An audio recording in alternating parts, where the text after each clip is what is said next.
Selamat pagi, perkenalkan nama saya Zranuan dengan NIM 0564545956. Jadi saya akan menjawab tugas 3 dari dasar-dasar mata kuliah dasar-dasar penyuluhan. Untuk soal pertama, jelaskan perbedaan antara proses adopsi dan proses difusi inovasi pertanian. Berikan contoh masing-masing.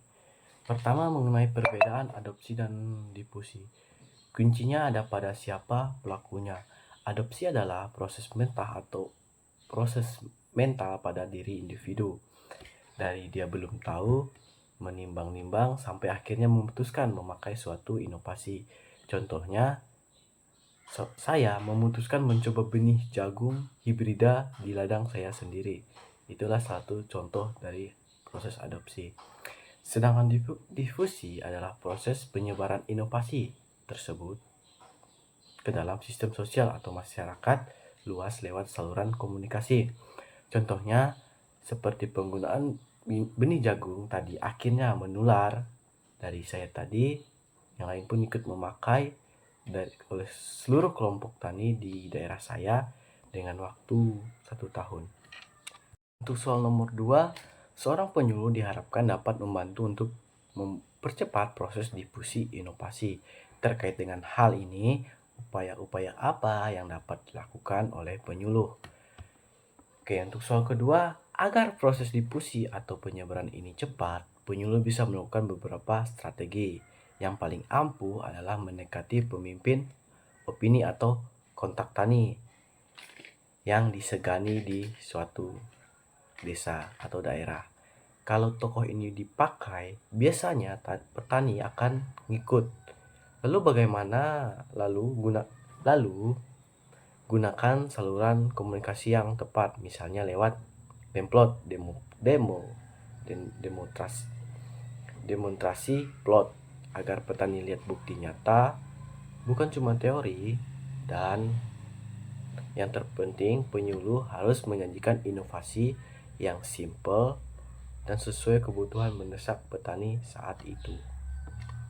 Untuk soal nomor 3, salah satu jenis pendekatan penyuluhan adalah penyuluhan partisipasif.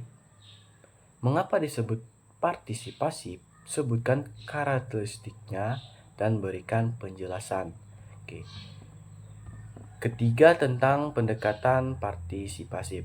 Kenapa disebut partisipasif? Karena petani dilibatkan secara aktif dari A sampai Z, mulai dari merencanakan program, melaksanakannya, sampai mengevaluasi hasilnya.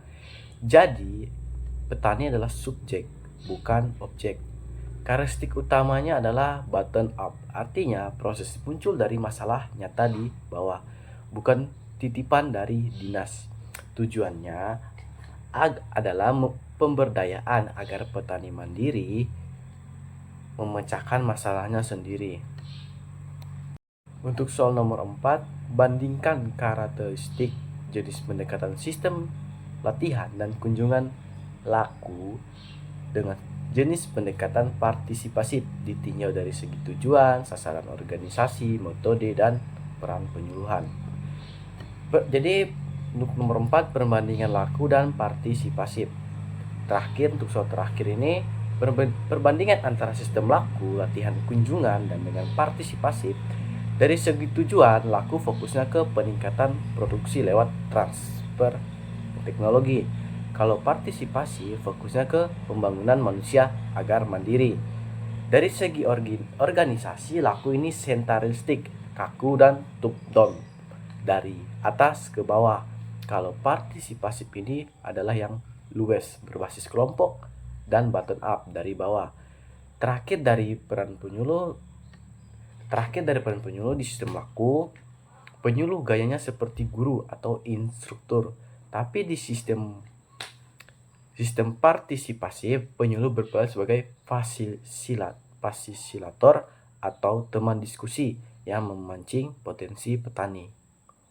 Terima kasih.